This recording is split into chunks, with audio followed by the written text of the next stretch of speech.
Hello, ladies and gentlemen. This is Dustin J. Markowitz coming to you, well, taped from the gym along the Colorado River, Laughlin, Nevada, bringing you the very first rendition of a new show that looks at bowling yesterday, bowling today, and bowling tomorrow, where bowling evolved.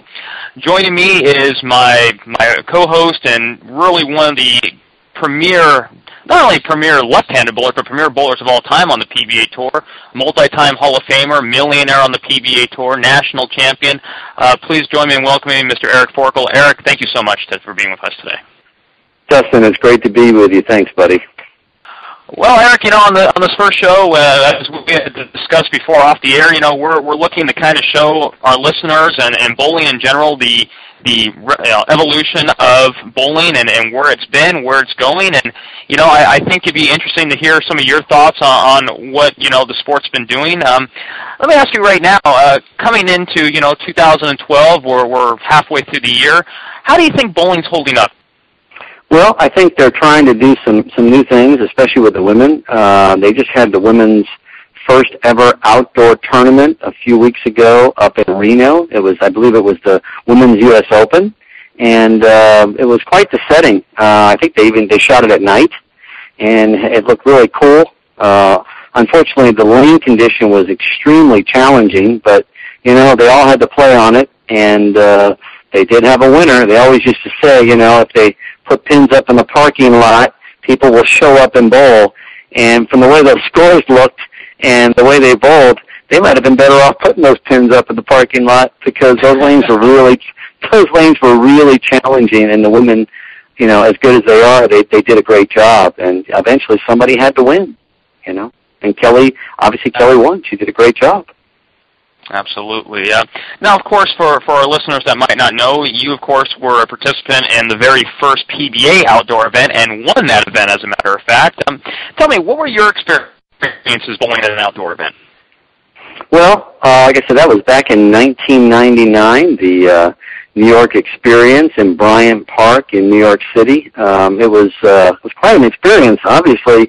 Funny thing, when they talked about this tournament in the weeks prior, I thought it was almost kind of a joke. I thought we're going to bowl outside, and I never dreamed that I would be fortunate enough to actually make the top four and get on the TV show.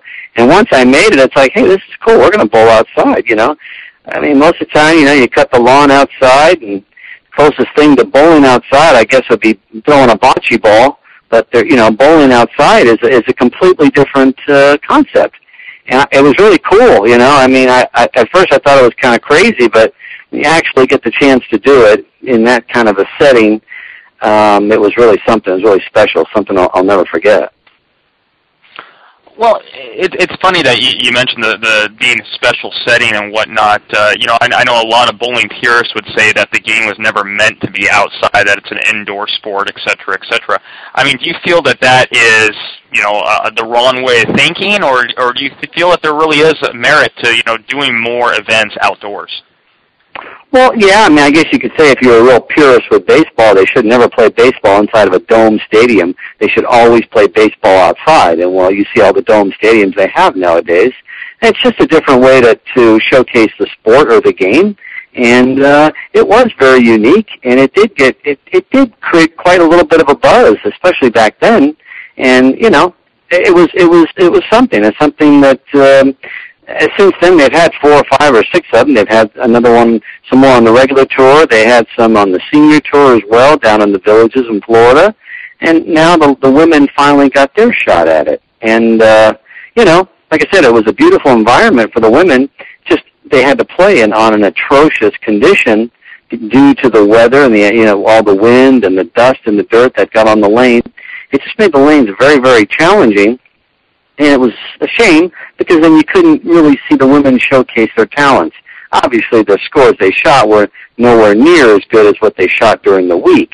But to their credit, the women who made the show, they bowled very well, and they deserve to be on the show. And when you get to that point, you'd hope that you can showcase your talent and show how what kind of a player you are. But again, somebody had to win, and somebody did win. Yeah.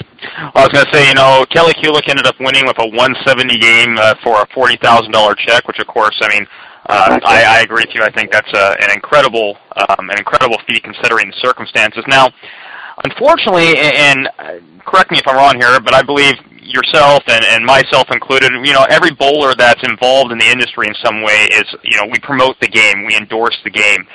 Now, with an event like this, where scores are so low, and people, as you said, are saying, well, hey, I can go out there and shoot 170. Do you think that actually helps, professional bowling, or do you think that actually hurts professional bowling? Well, I mean, people will look at this thing many different ways. I mean, it just depends if you're a bowling purist and you really understand the game and you kind of know what's going on. You'll look at this like there's no problem whatsoever. It's a challenging situation. Then they have to compete in that environment. They don't have a choice. If you look at it as somebody who turns it on and goes, "Wow, those scores are horrible," and they may turn it off because nothing's going on. But because of the unique environment at night in Reno, downtown, with lights and casinos around, I think people will just watch just because it was such an awesome environment. I mean, that to me, that was cool. The girls are up there bowling, they're on the approach, the wind's blowing, their hair is blowing. It's like, what a unique situation. So, it was so unique.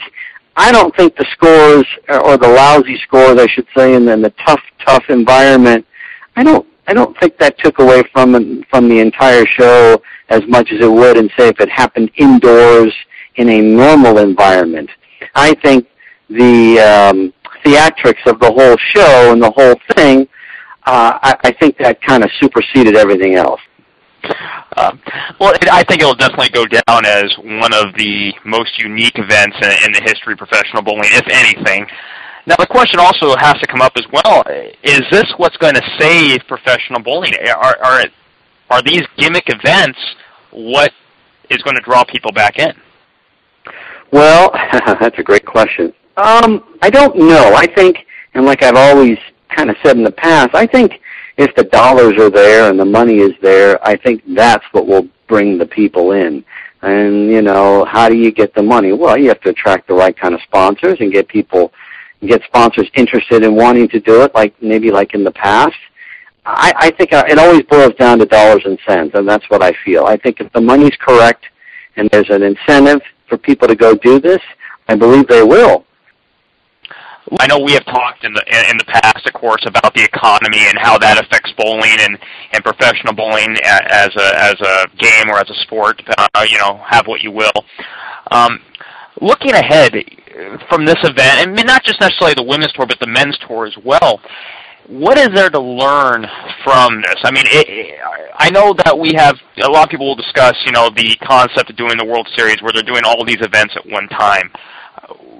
Was there more merit, say, like when you first got started on the tour, when you were able to bowl, 25, 30 events a year, regionals were happening all the time. Was there more merit to the game then, or is there more merit to the game now?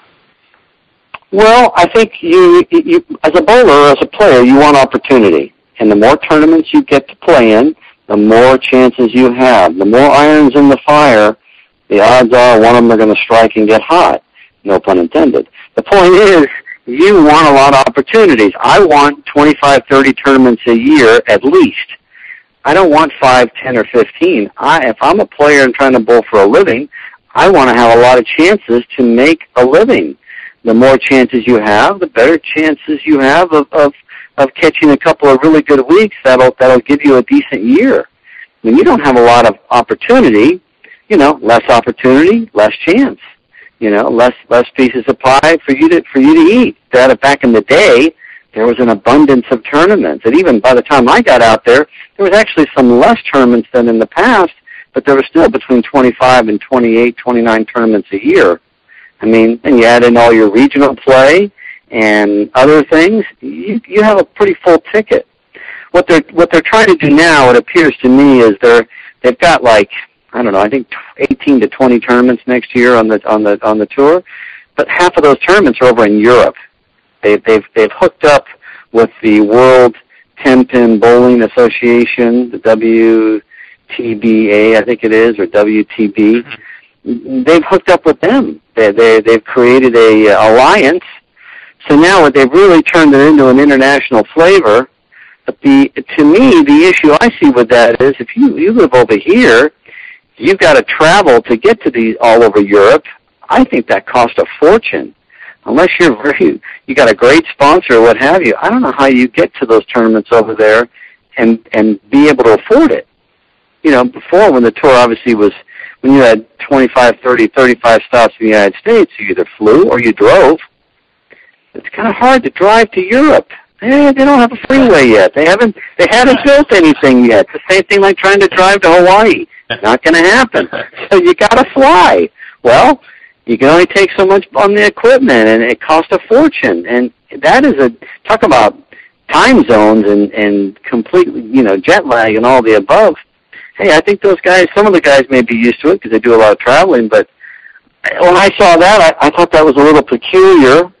There's only, I think, 10 stops here in the United States.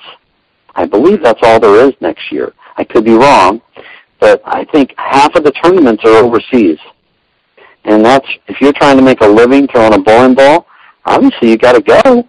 But you got to have someone who's willing to take care of it unless you're very, very well off. And most bowlers are not very well off. If you got a great sponsor, or if you got a good ball company who's willing to send you, and then maybe you can do some work over there as well, it's a pretty full ticket. It's just, I was a little surprised when I saw that they had all those tournaments over in Europe.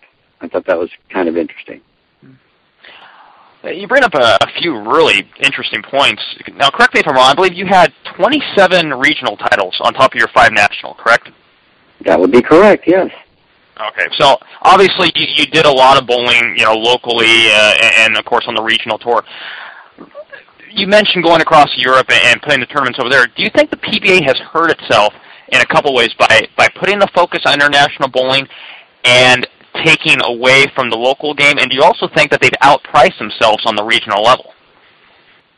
Well, I think the international play is probably, I think that's a good idea, actually. I think that's where the World Series of Bowling came from. I mean, anytime you can get people really to come over from, they've always had competitive bowling over there in Europe, but it's always the guys they're very talented over there, but they're always, the guys over here was always a thing where we're definitely better players over here, but they got a lot of great players over there. They just play in a little bit different environment. And then they would come over here every now and then, but having them come over here all the time, like a lot of them play on the regular tour now, I think that's a good thing. I just find it challenging when you've got to travel over there and go back and forth to bowl tournaments. I just find that incredibly difficult to do.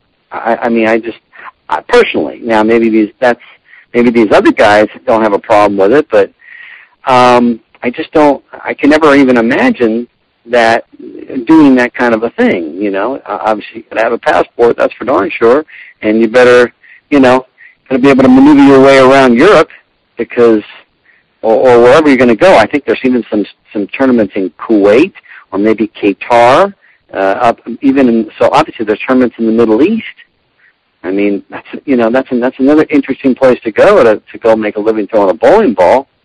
I don't know. I personally might not be too comfortable going over there to go bowling. It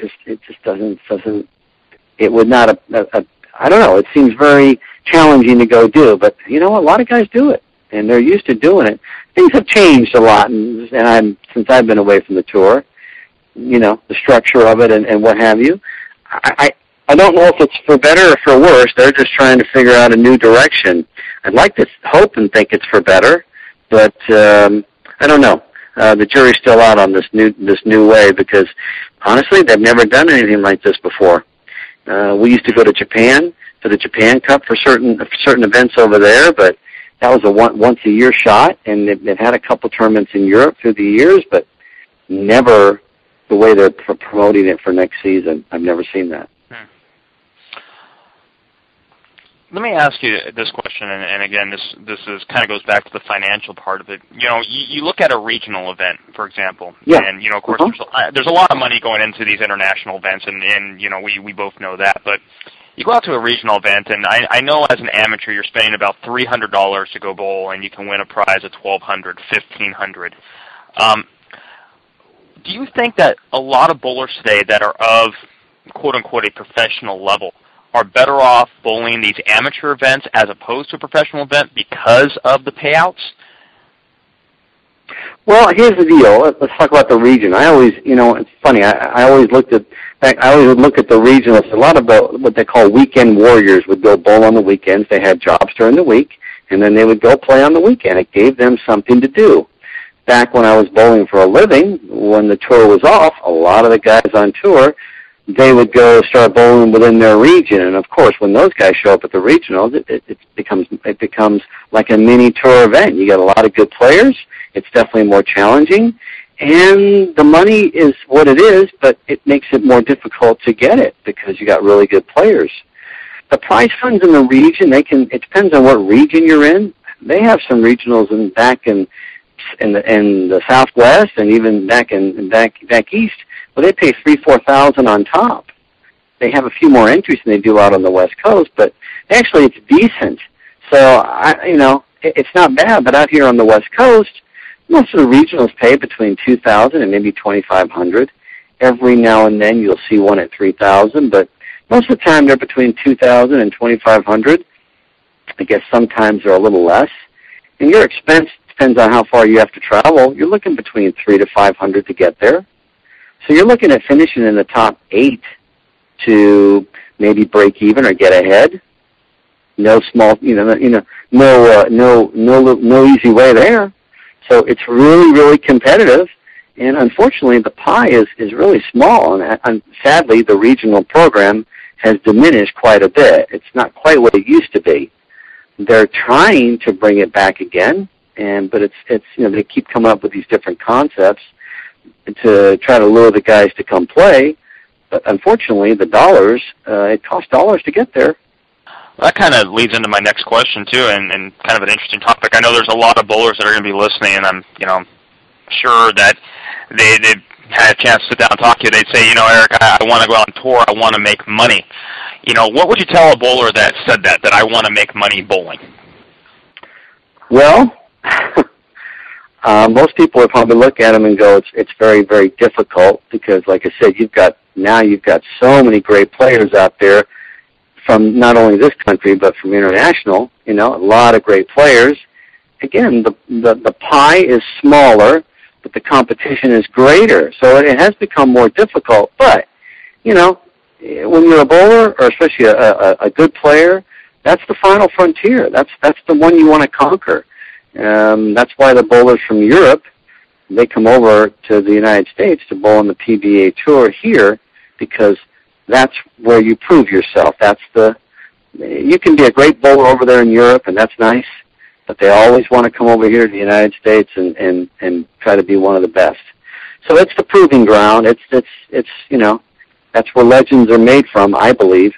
And there's a lot of great players over in Europe. I mean, people over in Europe knew who Mika was, but when he came over here in the United States, and he started winning on the Pro Tour and, Major Mika and winning all these titles, that really, that lifted him up to another level.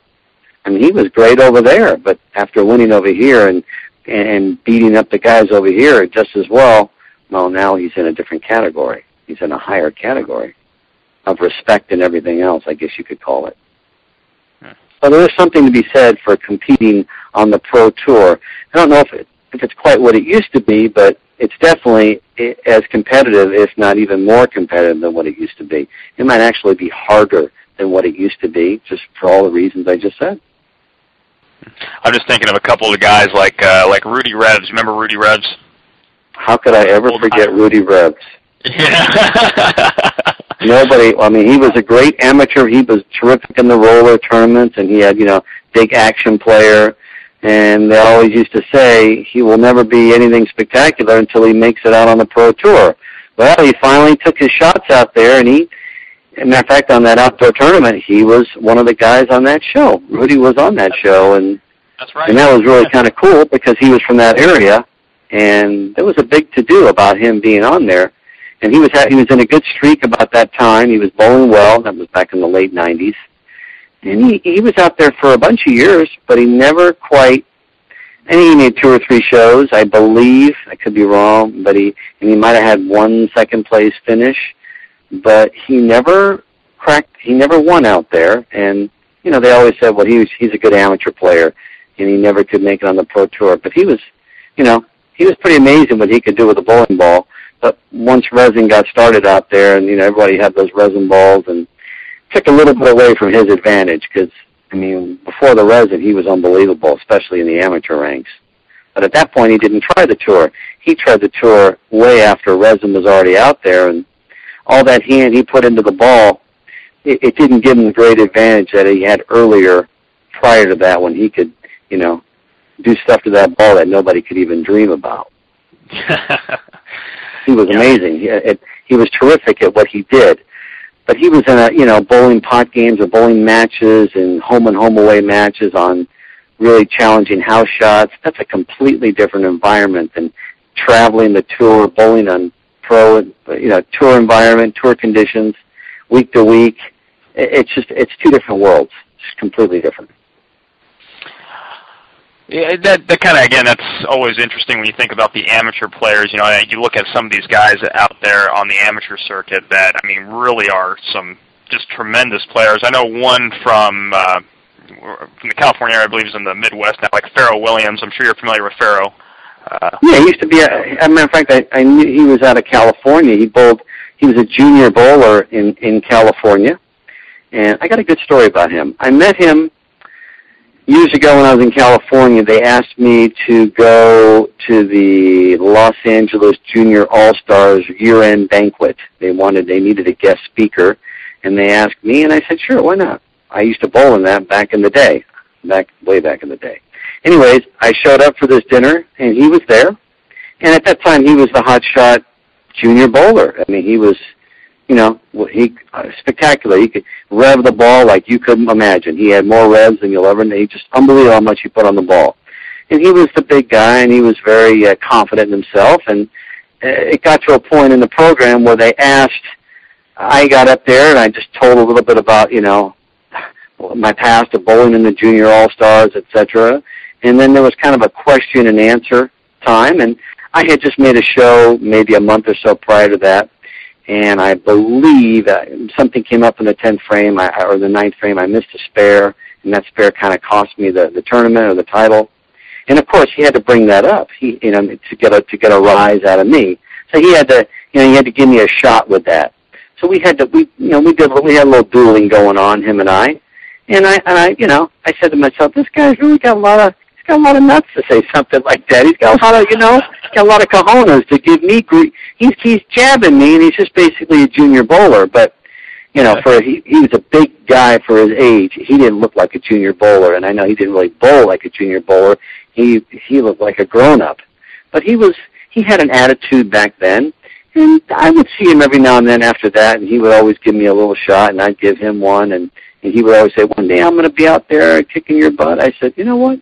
Anytime you're ready, I'll be out there, And I did meet him a few years later when he finally decided to bowl a little bit out there, like it might have been at the U.S. Open or something like that. And, of course, he wasn't even close because bowling in that environment. But since I've seen him through the years, I see his name here and there. I think a few years ago I wasn't there, but at the U.S. Open, he actually, for a while, he was bowling very well. I think he might have made the finals. But like the top 24, I think he did. But yeah, he's got more 300s than he might have the most of anybody. He's got unbelievable scoring records that he does back in the Midwest, or where I think he bowls in Ohio or something like that. He's spectacular. He strikes unbelievably. And I don't know if he bowls any regionals back there, and I don't even know if he tries any tour stops. I don't know. But that's an interesting kid, that's for sure.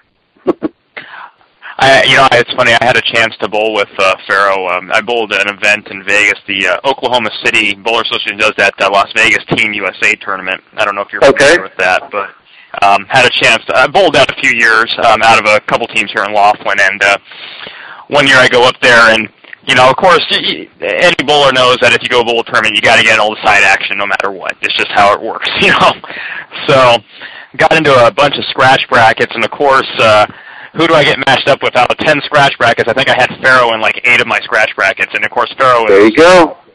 Ungodly in Vegas. And lo and behold, I opened with a 279 game, first game out of the block. And I ended up advancing in all my brackets. And my friends they all know Farrell, they're like, oh, man, I can't believe you knocked Farrell out of 10 brackets. And I'm like, well, or 9 brackets. I'm like, well, you realize he's probably in like 40 of them, so that really doesn't matter. Correct. But, yeah. And I ended up meeting him up in the finals again. He knocked me out of the brackets. But the next day, I was laughing because lo and behold, who we bowling with on day 2? We're bowling on the same pair as Farrell. There you go. That's where it is. Yeah, had a chance to shake his hand and then talk to him, and he and I struck up a little bit of a friendship. Hey, that's the whole thing with brackets. I mean, not only you got to have a good game, but you got to catch the right people. It's really a luck of the draw thing. That's why brackets that's an interesting thing. Some people just love brackets, and some people they don't want nothing to do with it. It just depends on how you feel about it. Well, that's one thing I think that I know a lot of, at least from my own travels, I'm sure you've seen it too, a lot of guys do like that side action, in these tournaments, and I think a lot of the amateur events do provide that. I mean, now yourself personally, do you like getting into, the side pots, the brackets, the blind doubles, that kind of thing? Well, it's funny because back in the day, obviously when in the PBA, they didn't have any side pots or brackets or nothing. And then, so many years ago, I remember here in Vegas, I went to bowl a regional here in Vegas, and the tournament director came around, which was Gary Mage, and he says, you getting in the side pot? I said, excuse me? Side pot? I'll be bowling league? He says, no, we have a side pot now. I says, no way. So we did. I got in the side pot, and it was costing me like $30-40, and I was fortunate. I actually won a few of them, and it paid pretty good. I got just about my entry fee back by winning a few side pots. It's like, hey, that's really neat. They didn't have brackets, though, and I still don't think they can run brackets. I've never seen them run a bracket, at least that I've seen. But the side pot thing, they've had that for, almost 10 years now. I couldn't believe that. I never thought they would go to that.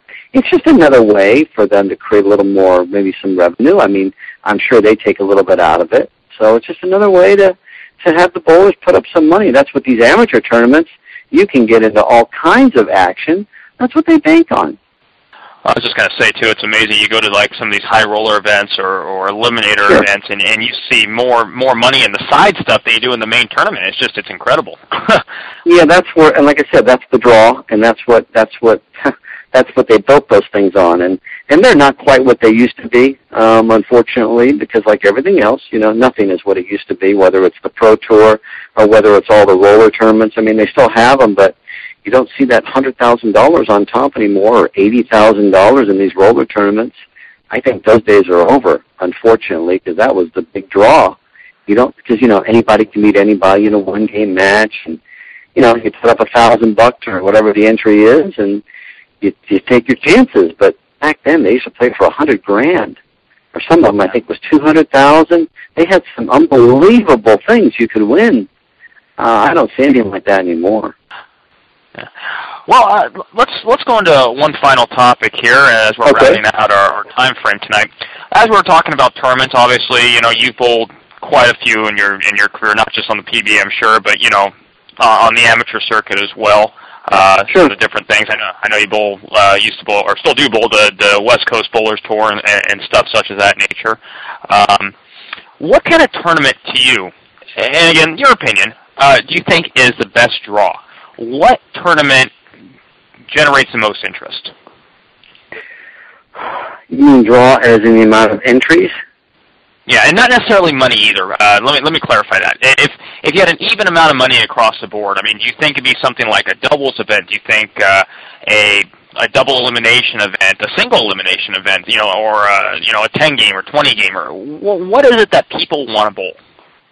Well, I think bowlers nowadays they like the what I call fast food. They want the quick experience. They want to have a low entry fee and a decent prize fund. They want to get in, get out, and get it over with as quickly as possible. Whereas I think in the old days, they wanted to get in and bowl more games. They wanted to bowl 18 games of qualifying, 24 games of round-robin match play. They wanted to bowl, and the more games, the better. I almost think it's the opposite now. I think everyone they seem to like less games, sudden elimination. They like that fast, what I call a fast food mentality. They want a quick response. And I think that's just a product of society, and like everything else. I mean, that's what. So to say what they like, would they like doubles, would they like singles? I just think they want things to be quicker and get it over faster. We're closing in on the end of our podcast here. First off, I want to say thank you very much to all of our listeners for sticking around and giving us a chance to kind of show a little bit of what bowling is all about from our personal experiences, and of course Eric's personal experiences, and obviously has quite a bit of knowledge to share. I do want to say, Eric, we do have one more little segment. I had mentioned to a friend of mine that we were going to be doing this tonight, and I want to encourage our listeners to definitely send in your questions, because we are actually going to have a little bit of a Q&A with Eric here based on the questions I was sent in today. Eric, are you ready for answer a couple questions? I can do questions. I can answer questions. People may not like my answers, but again, I can answer it the best way I know how. Because it's an opinion. It's my opinion, just like anybody else's. But I would be more than happy to answer some questions. Fantastic. We will have a link to our email in the description of this video, so if you do have any questions, please feel free to email them in. We'll be more than happy to answer what we can on air. Tonight's questions, if you're listening tonight, it's tonight for us at least, are coming from John from Kentucky. John actually has two questions here. Number one, he says, "Hello, Eric. I used to watch you back on tour. Big fan. I want to ask you two questions. Number one, what do you think about double lane courtesy? I recently bowled a regional event, and I've never done double lane courtesy before. I was a little confused on why we had to do it. Why do we, I think he meant to say, why do we as professional bowlers need to have double lane?" Well, that's a good question. That's actually a very good question. I remember when I first went out on tour. Prior to that, I bowled regionals, and in a regional tournament, you have to do the double lane courtesy as well. It's a pair each way, and it's a rhythm. It's a way to keep the flow of the tournament moving, so pairs don't get behind.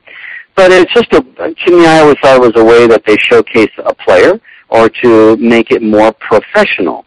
League bowling is, I think it's a lane. You get a 1-lane courtesy. Well, in the PBA, they gave you a 2-lane courtesy. It's just supposed to give you, and that's exactly what it was. It's a courtesy to give you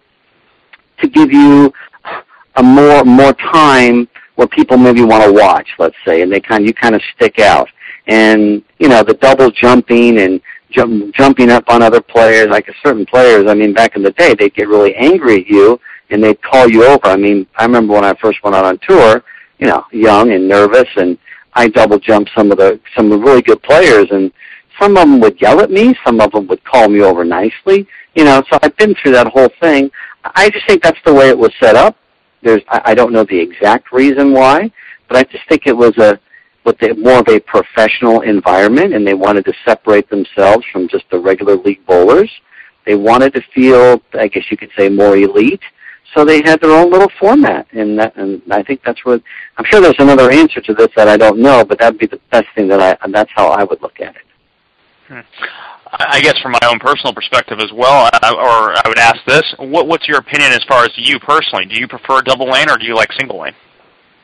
Actually, I like the double because I grew up that way. When I bowl local tournaments now, I always wait for the double. I always wait for both everyone to go, and because I'm so used to that kind of a rhythm to get up on the approach. If I get up, let's say I get up on lane 13 and someone jumps up on lane 11, I sometimes it catches me, and I'm like, I got to remember this isn't a PBA event, and people just, you're trying to find a rhythm. To me, tournament bowling, and especially when you're crossing pairs, you're trying to find a rhythm. You're trying to find a cadence. It's like if you're bowling like let's say there's 5 on a pair compared to 3 on a pair, or even 2 on a pair. It's a different rhythm. Some guys like to bowl slow, some guys like to bowl fast. The PBA rule, or the double jump, or the courtesy on each side of you, I think it's just a way to keep a nice rhythm and keep things flowing, because there's times you have to get done by. Normally there's 4 on a pair, at least back in the day there used to be 4. Now a lot of times you see 3 on a pair because they don't have as many entries as they used to. And you want to keep a nice tempo. But being a PBA member, I learned that rhythm and that rule. So even when I bowl local stuff, I find myself looking at the double, looking for people to go on both sides of me.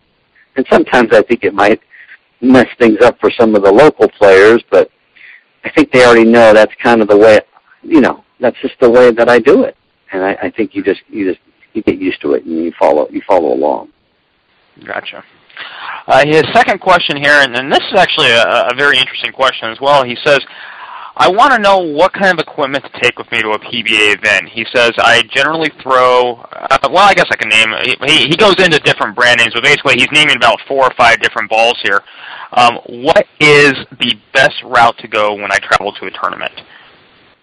Well, nowadays they give you the luxury of actually telling you what the pattern they're going to use. Back in my day, you just went and bowled. You brought your arsenal and you went.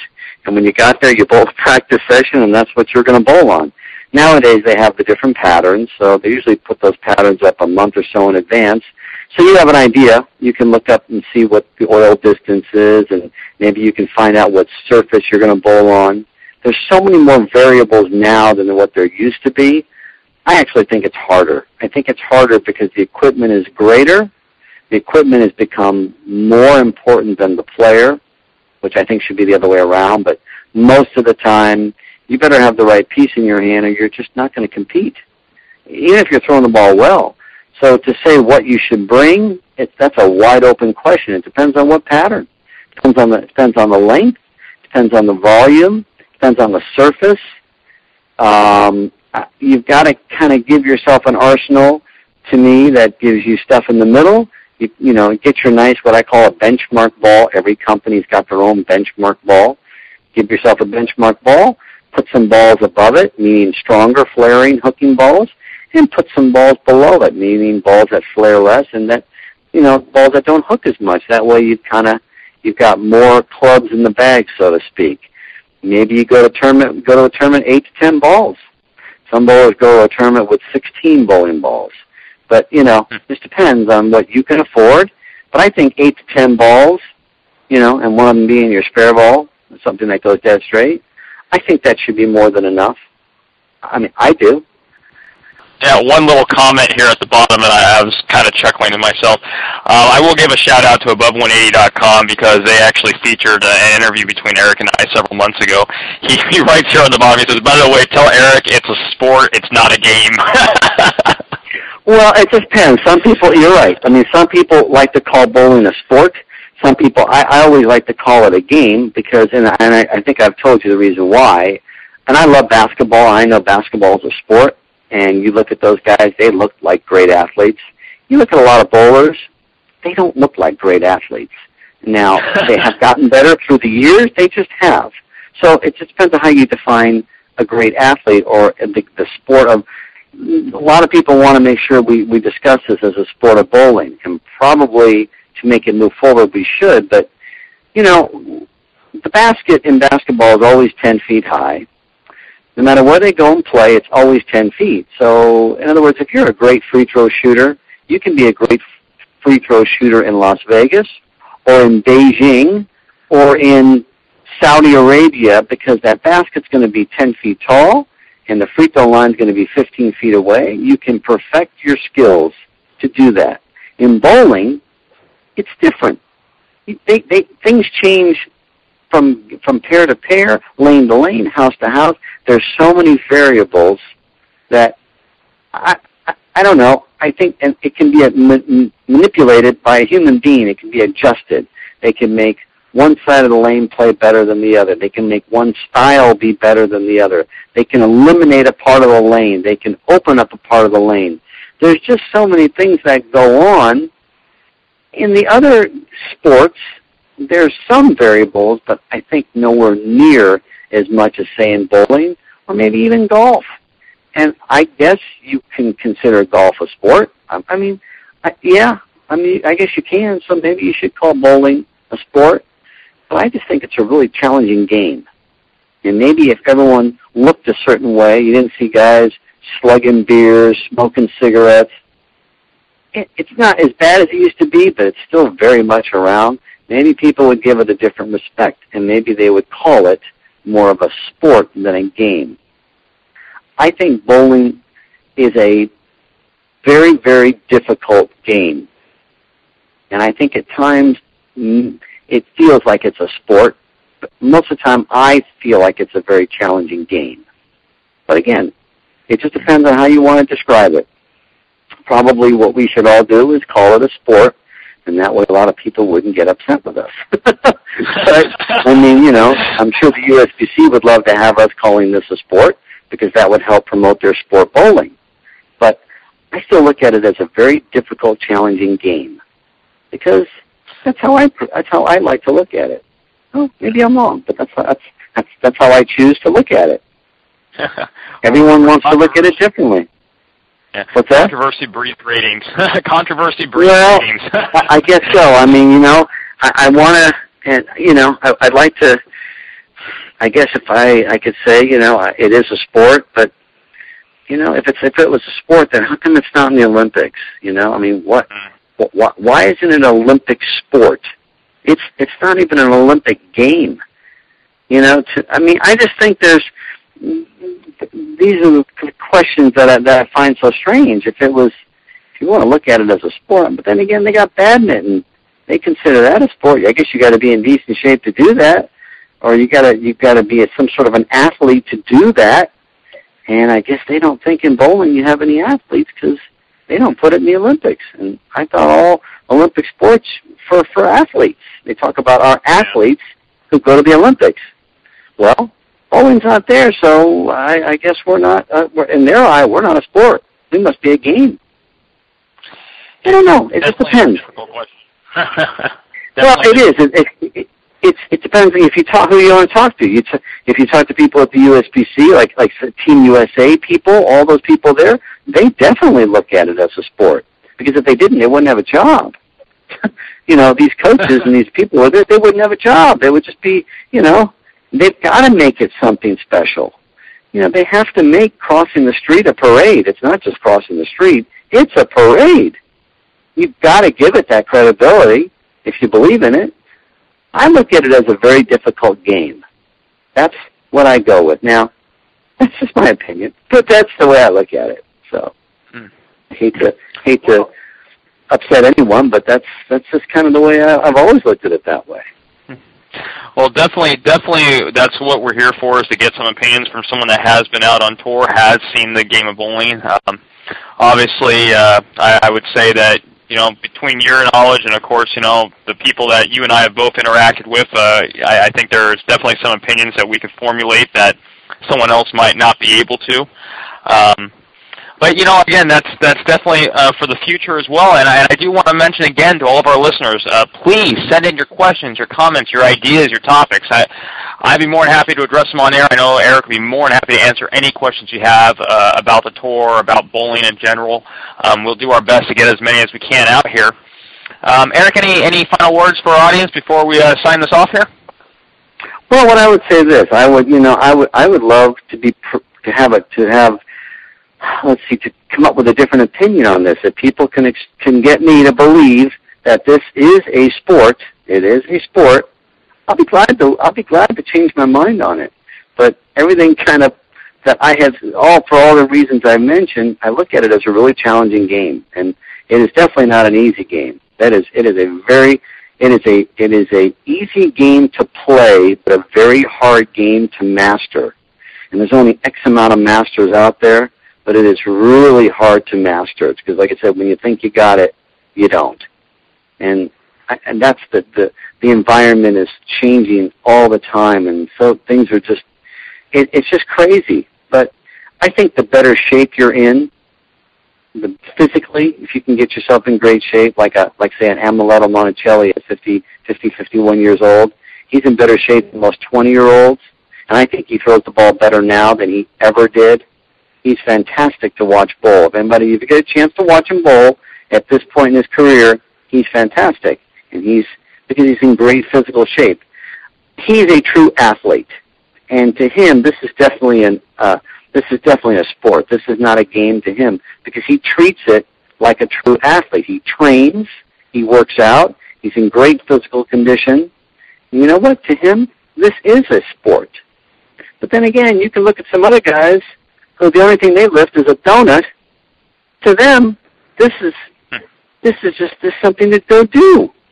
They don't look at it as a sport. And people in other sports would look at this and go, really?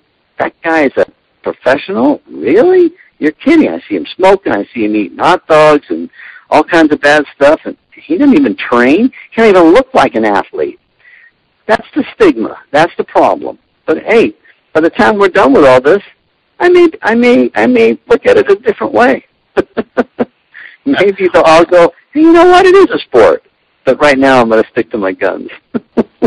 Well, I'll tell you what, there's a challenge going out to our listeners. Remember, say, if you got a chance, convince Eric Forkel that bowling is a sport. We'd love to hear your comments. Guys, this has been the very first Bowling Evolved podcast. I want to thank you again for listening. We're going to be here each and every week kind of going over the topics that are going on and the stuff that you guys want to hear about. Again, we can't talk about it if you don't send it in. I don't care if it's technical. I don't care if it's equipment. I don't care if it's tournaments, the PBA, the women's tour. Anything that you have to talk about, we'll go over, and that's kind of our promise to you, the listener. Well, I've been Dustin J. Markowitz, and with me has been Eric Forkel. Eric, thank you very much for joining me tonight. Thanks, Dustin. I had a great time, and I'm looking forward to this whole thing. I think it's going to be a great experience. I think we're going to answer a lot of questions, and I think maybe we'll enlighten some people. I'm sure we'll aggravate some people. I'll piss off some people, and maybe I'll get some people who actually say, "Hey, you know what? He's right." But that's what this is all about. It's for conversation. It's to get it out there. It's to get people interested, because interest breeds better things, and you want people interested, and so. I'm not just going to give you vanilla. I'm going to give you some chocolate. I'm going to give you some strawberry. I'm going to give you all kinds of stuff. You're either going to like me or love me. You're either going to love me or hate me, and that's okay. I can deal with either way. And I will say, too, I know that we're going to have a few guests on the show as well down the road, which I think will be really great. And remember, if we really piss you off, we'll give you Eric's personal home address so you can go fist fight him there yourself. So that would be wonderful. I'll stick my 2 ferocious dogs on them. I think they'll really, both of my little 8-pound Malteses, I think they'll just rip them right up. So be careful if you come over to my house. Well, once again, ladies and gentlemen, thank you very much for listening. Again, this has been Dustin J. Markowitz along with Eric Forkel. This has been Bowling Evolved. Send your comments in. We'll see you next time. Good night. Good night.